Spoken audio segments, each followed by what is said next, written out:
We definitely deserve to be there. And hey, looking forward to it. I want to take people back quite a while, because when I first made one of my first few appearances on the terrace, when me and Terry were just getting to know each other, Ten Hag had come into Manchester United, and one of the things that I was very confident at, I got one thing right and I got one thing right. I said Ten Hag's talent ID was absolutely rubbish. And I think I got that side of things right. I think I won that argument. But one of the big things I did say, and it's gone absolutely terrible for me, is that Spurs would win a trophy before Ten Hag wins a trophy at United. Now, we know how that's gone.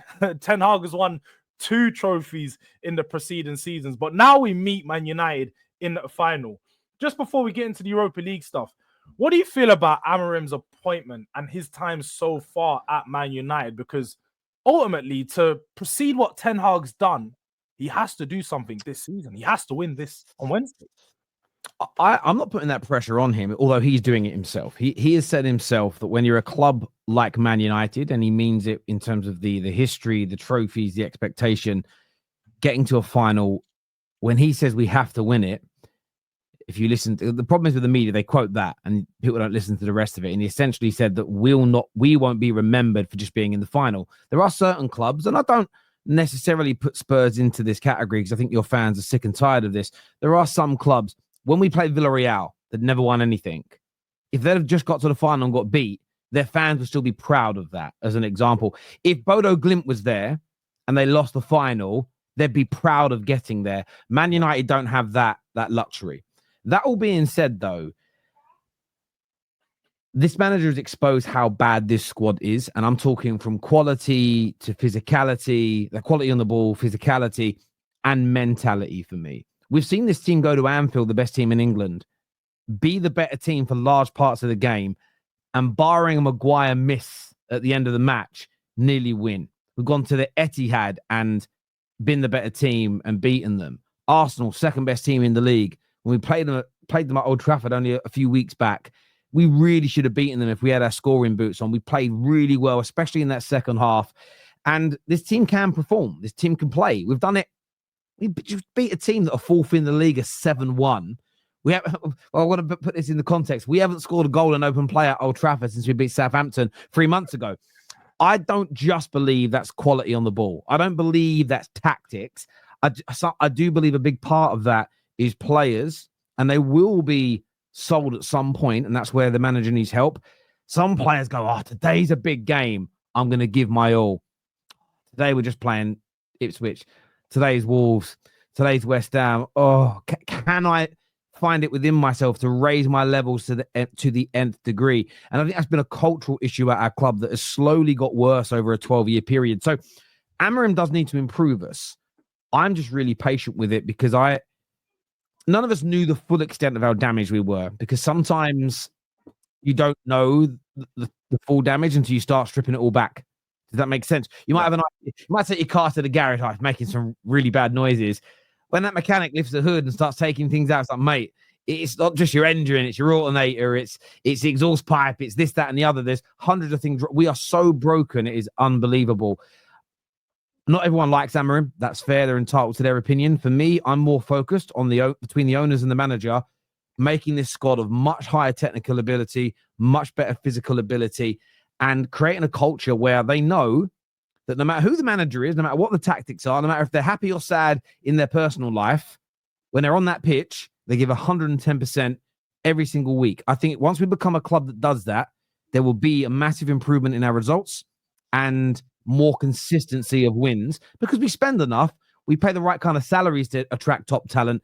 We're just a broken institution in that way. So I am looking at Amorim, but as I've said about the sacking of every manager at Man United for 10 years straight on socials, just sacking the manager and not addressing those issues, we're never going to be fixed. And every time I say that, it never gets taken seriously. We're on to our 7th manager. So I'm hoping now people start to listen, that fixing the deep fundamentals is more important in the short to medium term than, do you think this manager can get us over the line? I'm not even thinking about that element of our club right now. It's just we are that overweight bloke who's in the gym making sure he doesn't get heart disease.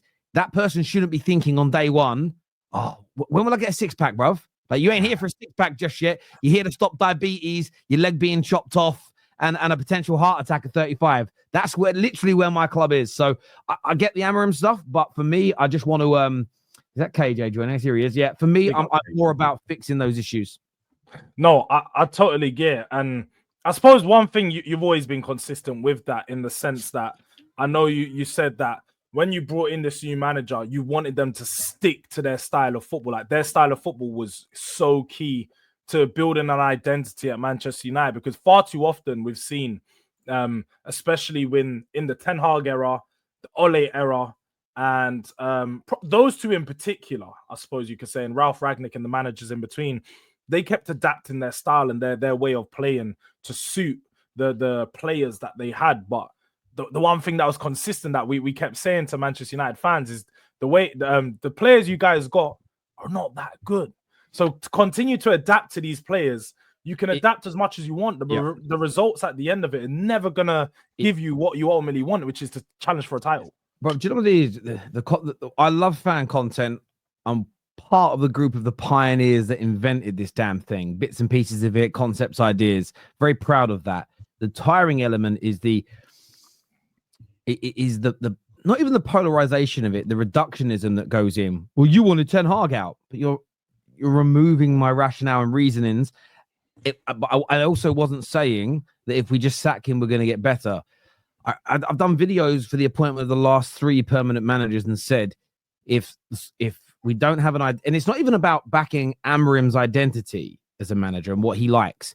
It's about we're so broken. We had to pick a manager with a style, and that has to become the club style. It doesn't really, and I was never married to any idea. It could have been a pragmatist, a possession-based manager, a transitional manager. I don't really care. I'm not precious, because my wants and desires are not the most important thing. United being consistent is. So for me, it's like, I don't even like the narrative. We've got to buy Amorim his players. And we need to buy the right players for the club. Right physicality, right technical ability, right mindset that can help the style of football that we have picked to build at the club work. And we have to strip it right back to its bare bones, because we're rotten to the core. We really are rotten to the core as an institution, which is sad to be where we are. But people like myself have been predicting this kind of downfall. Maybe not as low as 16th in the league. That's worse than I thought it would be. But we have been predicting this for years. Every time we got into Ole out, Jose out, Ten Hag out, Ralph out, debates, it was okay. I get that you don't like the manager, but these are bigger problems. The manager was never the problem. Fellaini was never the problem. Rooney was never the problem. Pogba, Martial, Rashford, they were never the problem. But too many Man United fans who, look, rightly or wrongly, get a lot of attention online, have been pushing the wrong narrative forever. And I'm hoping that the new ownership, the new board of directors, see the wood for the trees, ignore the noise from the people that have been incorrect. By the way, 7 times on the bounce. I'm just putting that out there. 7 times running. The current noisy people, or predominantly the noisy people about Arteta, have been wrong 7 times on the bounce when it comes to managers. Sorry, not Arteta, Amorim. For me, I'm not listening to them, and I hope that Ineos follow suit and they stick with him. They buy him the players he needs. And just actually, literally while we were alive, Sky have announced that Wolves forward Cunha is set to join United after the weekend ends. And players like Cunha, for me, technically brilliant, powerful and quick. Get 4 or 5 of them this summer. Different Man United team next season, in my opinion. No doubt about it. I think you guys will definitely look like a different team. But just to bring you, KJ, and big up to KJ for joining as well. I asked Terry his thoughts on Amorim, but most importantly, how important this Wednesday is for him. Are you in agreement with Terry that this Wednesday ultimately isn't that important to his job, and that you're just more focused on the linear progression of the squad and of the team and his time at Man United? Or do you think that there is a lot of pressure on him this Wednesday? He has to win, but not just to keep his job or to prove to the owners that he's doing a good job, but because, I mean, Ten Hag won in his first season, and it is what Man United do. Man United win trophies. Yeah, no, I don't think there's much pressure, because at the end of the day, Ineos brought this guy in, and it's a bad look on Ineos if this guy fails within the first 9 months of him being here. So I think Ineos recognize the position that we're in. They recognize that they've failed with the likes of keeping Ten Hag, with the likes of having Dan Ashworth. So for them just to bring a guy in and not even give him a chance with new players, with getting the right players out, getting the right players in, I think that says more about them than it says about Amorim. So I don't think there's any pressure on him to like succeed in terms of this is the game that like decides your fate. Obviously, winning will give him credit in the bank with the ownership. He'll give him credit in the bank with some Man United fans, and ultimately, it will give us more money for the transfer window by being in the Champions League. And that's the real prize here. It's not quote unquote winning the Europa League and having that trophy is the prize for us. It's more of the added benefits of the Champions League and the revenue that it brings for us as we're in the greatest spot financially. So yeah, I think there's no real pressure on Amorim. I'm not putting pressure on Amorim to win this game to secure his job. For me, it's about next season. If you are continuing on this downward spiral with better players, that's when we have to look at you and be like, right, mate, like you may have to move aside and let someone else take the reins. But until then, until that point, until Man United can fix some of the issues that we've got, which since January could only be fixed in the summer, I'm allowing him some leeway to make mistakes because everyone does. Yeah, no doubt about it. There is a little bit of leeway, but I'll be honest. I think he's done a terrible job. Yeah, just to be frank, man, he's done an absolutely terrible job. Now, I agree with both of you in saying that it's probably not all the way down to him. I think the timing of when he came in probably wasn't great, and he did say he obviously wanted to wait until the summer, but Man United forced him to come a bit earlier, which, I mean, it's not looking like a great decision at this moment in time, but if you win something, it will be.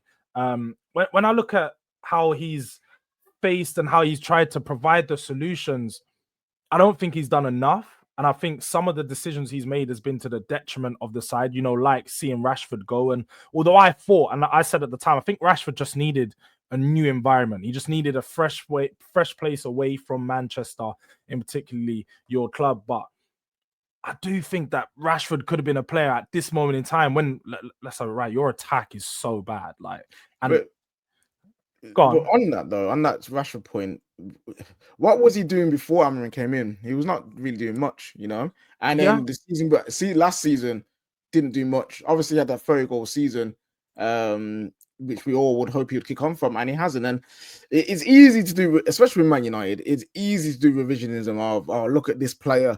He was crap for United, but now he's good. Like United should never let him go. But people like to forget. But when he was here, you weren't saying that. When McTominay was here, no one was saying Man United needs to start McTominay and he needs to play of the week. When Anthony was here, no one was saying Anthony is actually the guy and we need to start him every week and build around him. No one was saying these things. It's until after they leave and they're in environments that suit them, leagues that suit them, their minds are fresh, their confidence is high, they've not got the burden of being a Man United player. That's when everyone's like, oh, why did we let him go? Well, we let him go because he weren't performing for us. I think as well, I get your point, Jords, from an outside perspective, that Amorim hasn't done a good job. For me, the question is, that's based on what we can see so far. Yeah. So, for instance, with certain players like Antony's and Rashford's going out, is it feasible to say that if they would have stayed, we could have scored some more goals, won some more games in this period? The answer is yes. I actually think the West Ham game, I look at the Wolves game, I think Tottenham away, where we had a lot of chances we missed. We could have won some of these matches and been slightly higher in the league. The problem is I don't think those players would have overly improved. I don't think Anthony would have been as good for us as he was for Real Betis. Then what we would have been left with in the summer is, how do we get rid of these guys now? Mm-hmm. They're harder to sell. And I think as football fans, and I get and understand it, typically we look at the here and now, very much to quote the great Eddie Murphy, what have you done for me lately? It's always a new thing. And this is why I'm keeping my feet on the ground when we win. By the way, we win against you guys on Wednesday night. I'm not going to be, I told you, he's going to be the new Fergie. I won't go that far. Equally, if we lose, I don't think it's the end of the world. I am going to judge him in a few proper. Look, if we get 10 games into next season, we lost 9 matches, I would understand why they would get rid of him.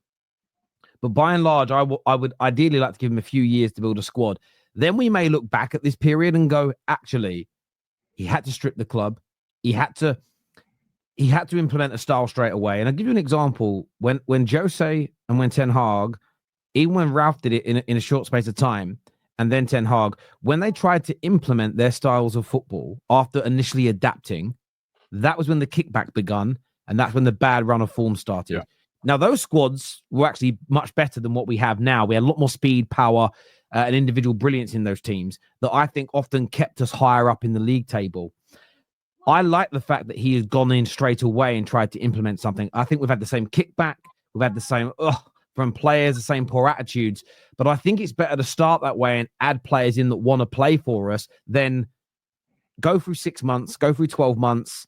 The fans get lured into a false sense of security. And then suddenly it starts to go wrong when he tries to implement his style. And we say he's a fraud. He's no good. So I do get how it looks from the outside, that it looks like he's done a terrible job. I'm going to judge that more in a couple of years' time to see where we are. Because right now, it's hope. I am hoping this. I am hoping that what we're seeing is the clear out and all the pain that comes with that before the renovation, before the new house is built. It's like essentially we're in a derelict house and the horrible job is clearing out all the crap and debris and shit that's in one of those houses before you can even start the structural work to build your dream home. We're in the horrible, dirty, dusty phase. And I get why fans they want to be fixed instantly. The problem is we are so broken. It's not even a pipe dream. It's an impossibility to be fixed like that at Man United. So, this summer's massive. The club have got to bring in some real quality players, Cunhas, Mbomos, Edisons. I'm talking that level and above we really need. And if we get them, I think we'll be a completely different side next season. But of course, it has to be. There is big pressure on him to deliver.